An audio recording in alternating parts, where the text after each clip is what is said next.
Public live news में आपका स्वागत है। मैं वीरेंद्र आगरा से। आज हम लोग खड़े हैं उत्तरी विधानसभा के प्राथमिक विद्यालय में, जहां पर लोग वोट करने आ रहे हैं और काफ़ी संख्या में यहाँ लोग वोट करने आ रहे हैं। आइए, हमारे साथ कुछ लोग हैं जो जुड़ रहे हैं, उनसे बात करते हैं। क्या शाम्भवी शर्मा। मैम, आप फर्स्ट टाइम वोट कर रहे हैं? हाँ जी। तो मैम, आपके दिमाग में कुछ चीज़ होगी, किन मुद्दों को लेकर आप वोट करेंगे इस बार मेनली ये देख के कि ऐसी कौन सी गवर्नमेंट है जो एक्चुअल में हमारे नेशन को उस लेवल तक पहुंचा सकती है जो हमारा इंडिया डिज़र्व करता है। कि हमारा इंडिया बहुत कुछ डिज़र्व करता है और काफ़ी रीजंस के वजह से नहीं हो पाता है, काफ़ी पॉलिटिकल इश्यूज रहते हैं। बट क्योंकि मेरा फर्स्ट टाइम वोट है तो हाँ, इतना है that definitely I don't have that as much political knowledge as I should have as compare to my superiors, but still on the basis of what I do know, I believe I'll vote for a government which can actually make my India reach that level it deserves. तो ma'am, आप किस party को vote करेंगे इस बार? ये बताना, reveal करना allowed है? आपके मन में अगर हो तो, अदरवाइज कोई दिक्कत नहीं है। नहीं, ये तो आई थिंक रिजल्ट्स आएंगे तो आपको तब ज़्यादा अच्छा पता चले। वो कह रहे हैं कि रिजल्ट्स आएंगे तो पता चल जाएगा कि किसको वो वोट करेंगे। काट दिया करना मैडम। सर, आप अभी वोट डाल कर आए हैं, तो आपने किन मुद्दों को ध्यान में रखते हुए इस बार वोटिंग करी है? निश्चित रूप से विकास को लेकर के, निश्चित रूप से विकास को लेकर के, कानून व्यवस्था वगैरह सारी चीज़ें सारी काफ़ी हद तक ठीक है। काफ़ी बाकी विकास के बारे में सोचना है। विकास जितना जल्दी देश विकास करेगा उतनी जल्दी हम लोग मुखर होकर के आगे निकलेंगे। आप मैडम इस बारे में क्या? और देश की रक्षा और देश का विकास, यही अपना मुद्दा है। यही मेन मुद्दा है। बस इनका भी कहना ये है कि देश का विकास, देश के मुद्दा, उसी को सोचते हुए इन्होंने इस बार वोटिंग करी है। आंटी, क्या नाम है आपका? जीना जैन। तो आप अभी वोट डाल कर आए हैं, तो आप किन मुद्दों को देखकर और क्या समझ के वोट डाला है इस बार? जो अभी चल रहा है उसको देख करके हमने वोट डाल दिया है। अब जो तरक्की हो रही है उसी के हिसाब से हमने वोट डाल दिया है। उसी हिसाब से आपने वोट डाला है, जो सारी चीज़ें आपने सोच समझ के वोट डाला है। तो इनका भी कहना था कि इन्होंने अपने काफ़ी सोच समझ के, जिस हिसाब से देश की तरक्की हो रही है उसको देखते हुए इन्होंने वोट डाला है। सर, क्या नाम है आपका? मेरा नाम नितिन अग्रवाल है। सर, आपने जो ये वोट विधानसभा में, तो किस ध्यान में रख के वोट किया आपने? हमने तो सरकार बहुत अच्छा काम कर रही है और हिंदुत्व की भावना हमारे अंदर है और हमें अपने देश में हिंदुत्व चाहिए। इस मुद्दों को रखते हुए हमने वोट डाला है। मैडम, आपका क्या नाम है? मेरा नाम इशिका है। तो मैम, आपने क्या फर्स्ट टाइम पहले भी हाँ, किया? मैंने फर्स्ट टाइम वोट किया तो है। आप काफ़ी उत्साहित हैं पहली बार वोट करके? बहुत ज़्यादा अच्छा लग रहा है मुझे पहली बार वोट करके। तो आपने भी कुछ से आपने वोट किया, कुछ सोच किया है? अब सोच समझ कर ही देते हैं सब वोट, मैंने भी सोच कर ही दिया। अब तक बीजेपी ने कितने काम करे, मैंने तो बीजेपी को ही दिया और मैं सबसे कहूँगी कि बीजेपी को ही वोट करें। इनका भी कहना है बीजेपी ने, मैंने भी बीजेपी को वोट दिया। तो आपने भी कुछ खास मुद्दे हैं जिनको ध्यान में रख के वोट? और क्या, सबको सोच समझ के दिया है। ये हमारे लिए कौन बेहतर है? योगी जी बेस्ट। योगी जी बेस्ट। तो इनका भी कहना है कि योगी, उन्हीं को ध्यान में रखते हुए उन्होंने इस बार वोटिंग की है। क्या? अमित अग्रवाल। अमित जी, जिस तरह से लोगों में उत्साह है इस बार विधानसभा चुनाव को देखते हुए, और युवाओं में विशेषकर बहुत उत्साह है, उसे आप किस तरह से देखते हैं? ये देश अब प्रगति की ओर बढ़ रहा है। ये लोगों के अंदर एक जुझारूपन जो आ रहा है, इन्होंने समझा कि हमारे मत की एक्चुअली वैल्यू क्या है। इनको मालूम है कि आज हम मत देंगे, अगर अच्छी जगह हमारा वोट डलेगा तो हमें अच्छी सरकार मिलेगी, अच्छी शिक्षा मिलेगी, अच्छी सड़कें मिलेंगी, अच्छा रोजगार मिलेगा। ये सब चीज़ों को देखते हुए आज की डेट में नया युवा, और मैं तो ये कह रहा हूँ, युवा की आप बात कर रहे हैं, मैंने अभी देखा बुजुर्ग महिला व्हील चेयर पर जाती हैं वोट देते हुए। तो आज की डेट में सभी लोग जुझारू तरीके से वोट में मतदान में लगे हुए हैं। ये हमारे देश की प्रगति है। आपका क्या नाम है सर? लाल सिंह शाक के। लाल सिंह सर, जिस तरह से लोगों में एक उत्साह है, सुबह से लंबी लंबी कतारें लग रही हैं, लोग बागों ने जिस तरह से प्रधानमंत्री जी के जो आह्वान है उस पर काम कर रहे हैं, सुबह जल्दी आके वोट डाल रहे हैं, इस बारे में आपका क्या कहना है? लोकतंत्र है साहब। पब्लिक को सरकार इतनी अच्छी मिली है, सुंदर मिली है, विकास कार्य देखने को मिले और आगे भी विकास कार्य होने जा रहे हैं, होंगे। युवाओं में इस समय विशेष जोश है वोट डालने का और पार्टी, भारतीय जनता पार्टी की सरकार बनाने का उत्साह है। तो मैं तो यही कहना चाहूँगा कि पार्टी के कार्यशैली को देखते हुए कहना चाहिए जागरूकता ही, उस जागरूकता को देखते हुए जनाधार पार्टी का दिन ब दिन बढ़ रहा है। वोटिंग परसेंटेज पहले से बढ़ेगी। पहले से बढ़ेगी। जी, क्या नाम है आपका? पंकज अग्रवाल।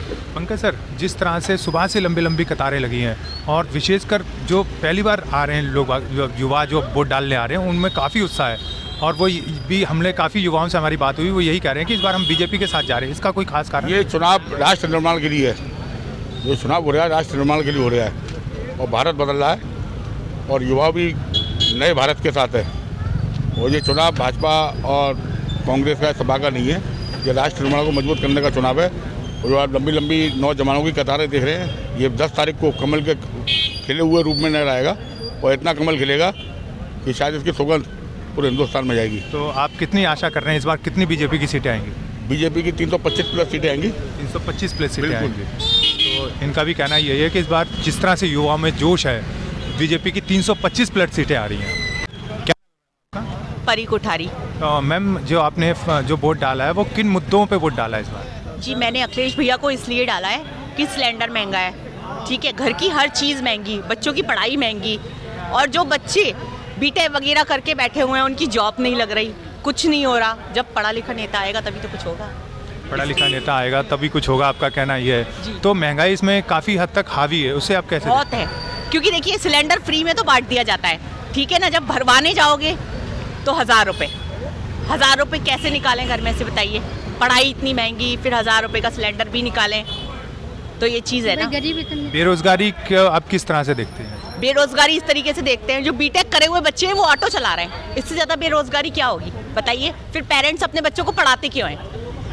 लोग बच्चों को पेट काट काट के पेरेंट्स पढ़ाते हैं, बीटेक कराते हैं, गेट की तैयारी कराते हैं, दिल्ली भेजते हैं, नोएडा भेजते हैं, उसके बाद भी अगर बच्चे 2-2 साल पीछे बैठे हैं तो फिर ऐसे नेता का फ़ायदा क्या है हमारी लाइफ में? तो आप इस बार बदलाव चाहते हैं? हाँ, हम बदलाव चाहते हैं, अखिलेश भैया को चाहते हैं। अखिलेश भैया को जी। आप भी मैडम यही चाहती हैं? हाँ जी, हम भी यही चाहते हैं कि अखिलेश भैया आए 2022 में। तो आपकी काफ़ी उम्मीदें हैं उनसे? बहुत उम्मीदें हैं। मैं ये चाहती हूँ जो युवा घूम रहे हैं, उनके पास कोई भी नौकरी नहीं है, तो हमारी जब भी अखिलेश भैया की सरकार आई है तो युवाओं को पहले क्या होता था कि 12th किए हुए बच्चों को जॉब मिल जाती है, लेकिन इस सरकार में युवाओं के लिए कोई जॉब ही नहीं है। तो हम चाहेंगे कि युवाओं के लिए तो बहुत अच्छी है, अखिलेश भैया को देखेंगे। तो ये भी अखिलेश भैया के साथ जाना चाहते हैं। युवा इस बार वास्तव में बदलाव चाहते हैं, वो काफ़ी हद तक जो है अखिलेश भैया के साथ खड़े हुए हैं, ऐसा पब्लिक का कहना है। संजय चौहान। संजय चौहान जी, जिस तरह से युवाओं में उत्साह है इस बार बीजेपी को लेके, आपका क्या कहना है? उत्तर प्रदेश में योगी जी की जो कानून व्यवस्था रही है और बहन बेटियों का सम्मान और इज्जत, रात के 2 बजे भी बगैर किसी बाधा के अपने घर आ जाना, युवाओं को दिखता है कि कौन कानून व्यवस्था उत्तर प्रदेश में लागू रख सकता है। सुरक्षा युवाओं का पहला एक उद्देश्य रहता है। तो जिस तरह से पश्चिमी उत्तर प्रदेश का किसान कहीं हद तक बीजेपी से नाराज़ है, उस बारे में आपका क्या कहना है? नहीं, कहीं वो पूरे भारतवर्ष में किसान कहीं का नाराज़ नहीं है। ये लाइजनर दलाल थे और ये किसान और व्यापारियों के बीच के लोग हैं जो नाराज़ हैं। बाकी किसान कहीं नाराज़ नहीं, किसान भारतीय जनता पार्टी के साथ है। आदरणीय योगी जी, मोदी जी में पूरी आस्था रखता है। तो जिस तरह से युवाओं में एक उत्साह है, तो वो आप ये मानते हैं कि अगर योगी जी इस बार मुख्यमंत्री बनते हैं तो उनके सपने पूरे होंगे?